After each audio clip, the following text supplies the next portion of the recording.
Noriu pratęsti teorinės paskaitos, būtent sprendimų priėmimo, esant rizikos ir neapibrėžtumo situacijose modelių pristatymą. Ir šiandieną kalbėsime apie dar vieną labai svarbią sensorinę sistemą. Tai būtent klausa, ir kuri, iš tikrųjų, ta girdimoji informacija labai, kaip jau mes ir kalbėjom, analizuojant ir interpretuojant vizualinę informaciją, kiek jinai svarbi, sustiprina tą girdimoji informaciją. Čia mes turime ausį, kuri sudaryta iš 3 dalių, būtent išorinės dalies, vidurinės dalies ir vidinės dalies. Ir svarbu atminti tai, kad ausyje atkeliaujantis oro virpesiai ir paverčiami elektriniais impulsais, kurie sklinda į pusratinius, sklinda į didžiuosius pusrutulių žievės klausos zoną, smilkininę galvos smegenų žievės sritį. Ir čia būtent ta informacija analizuojama. Svarbu tai, kad klausa yra labai jautri vibracijoms ir apie tai mes tikrai ir kalbėsim, kaip tos vibracijos sklinda. Svarbu tai, kad sensorinės ląstelės, kurios yra būtent vidinėje ausyje, būtent plaukelių sensorinėse ląstelėse, aktyvina neuromediatorius, būtent jų vibracijos dėka aktyvinami neuromediatoriai, ir būtent klausos nervu ta informacija keliauja į smegenis. Taigi, dar kartelį turim išorinę ausies dalį, ar ne, tai išorinė ausies dalis, vidurinioji, ausies dalis, tai būtent išorinė klausomoji landa, kurioje yra daug plaukelių, ar ne, čia būtent šiuo kanalu sklinda vibracija. Ir vidinė mūsų ausies dalis, kuri jau yra gerokai turtingesnė tam tikromis dalimis, kaip čia turime ir sraigę, čia mes turime ir pusratinius kanalus, mes turim ir plaktuką, ir būtent klausomuoju kanalu, klausomojo nervo kanalu informacija, kuri buvo, apdorota, keliauja į galvos smegenų klausos centrą. Taigi, dar kartelį mes turime pusratinius kanalus, ar ne, ir ta informacija keliauja į sraigę iš pusratinių kanalų.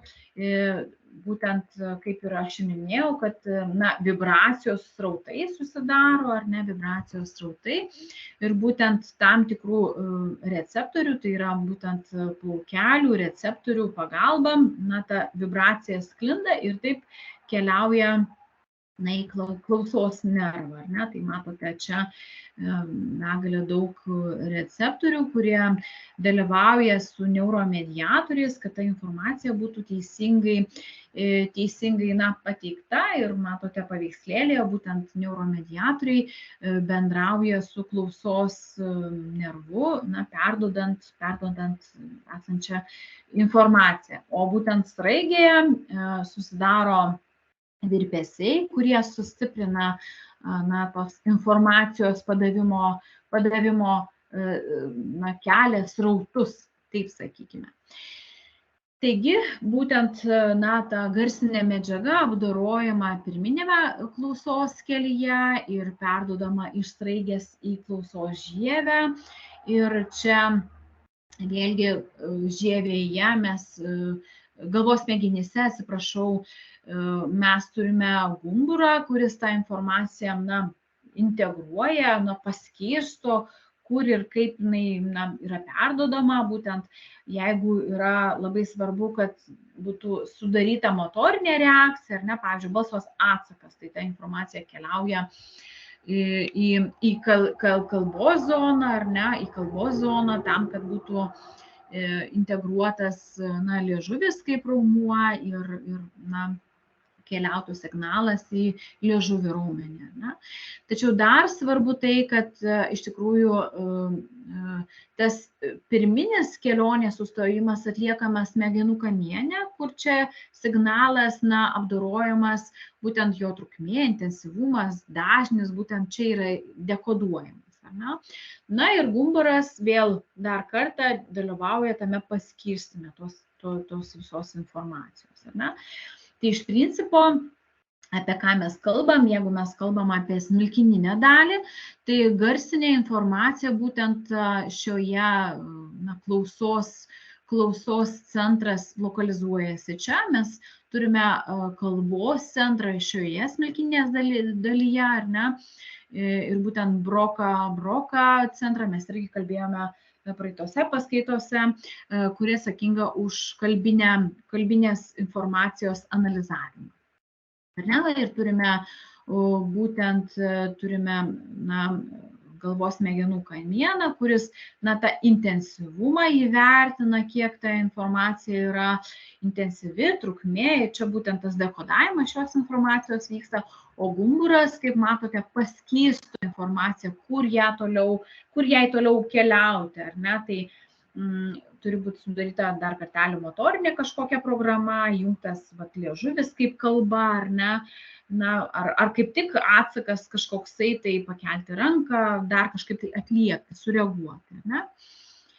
Tai dar kartelį, jeigu tai nėra pirminiai klausos takai, tai būtent jeigu nepirminiai klausos takai apdorojami įvairiausiais jutiminiais pranešimais ir būtent kaip pavyzdžiui smegenų kamienas, bet vėlgi čia informacija, kuri ta pirminė, nepirminė, kaip jinai yra traktuojama, tai yra kas prioritetinė, ar ne? Tai būtent pagal budėjimą, pagal motyvacijos centrų, jinai ir būtent apdorojama. Tai gumburas ir nusprendžia, kas yra ta prioritetinė informacija, ar ne? Prioritetinė informacija.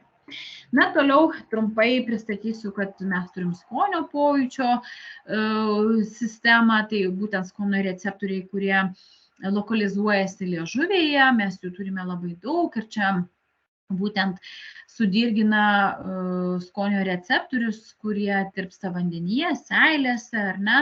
Ir čia mes galim pasakyti rūgštu, saldu, sūru, karšta, šalta.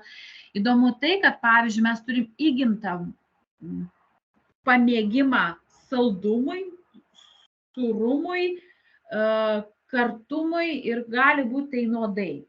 Tai reiškia, tai įgimta, tai atkeliautai saldu, sūru, kartu gali būti nuodai suvokiami. Uoslės pojūtis vėlgi trumpai, tai žinoma, mes turime nosį, kurioje begalė daug receptorių būtent nosies ertmėje. Čia mus dirgina kvapai, dujinės medžiagos, ar ne, ir informacija, žinoma, keliauja į galvos smegenis, į uodžiamąjį stormenį, limbinėje sistemoje, kur irgi atkeliauja tam tikra skonio, kvapo informacija, ir čia mes galime jau sieti su atsiminimais, ar ne, su atminties įvairiausiais dalykais, irgi priimti tam tikrus sprendimus, kurie visiškai galbūt prieš tai buvo racionali programa sukurta, kaip reaguoti kažkokioj situacijoje, bet atsiradus būtent jutiminiai uoslės ir skonio ir kvapo informacijai, galvos smegenys priima visai kitą sprendimą. Tai kaip tai vyksta, vėlgi nosėje atkeliauja dirgiklis, kažkoks kvapas, ar ne, mes turime uodžiamąjį stormenį limbinėje sistemoje, kuris identifikuoja tą uodžiamąją informaciją, tada turime gumburą, kuris priima informaciją, kiek jinai mums svarbi, kiek ne. Migdolas galbūt tai sieja, migdolinis kūnas, sieja tą informaciją su galbūt labai stipriom emocijom, ar ne, smirda, tai turiu užsidengti, išeiti iš tos patalpos, ar ne.